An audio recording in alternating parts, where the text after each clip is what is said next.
এটুকুই বলি, আমার সাথে ওনার স্মৃতি হচ্ছে সে পাকিস্তান আমল থেকে ওনার 70 নির্বাচনে আগে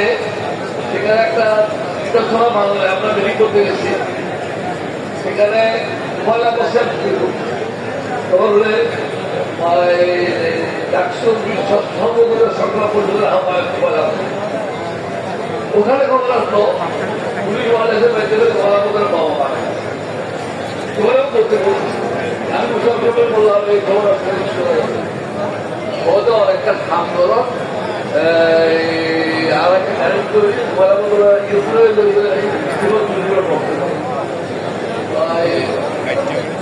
সেই প্যাকেজে আমার সাথে সরব সাহেবের সাথে অনেক অনেক অনেক চট্টগ্রামের উন্নয়নের ব্যাপারে উনি বিভিন্ন সময় পরামর্শ নিয়েছেন, কথা বলেছেন, আলোচনা করেছেন এবং ওনার মধ্যে কোনো মুশকিল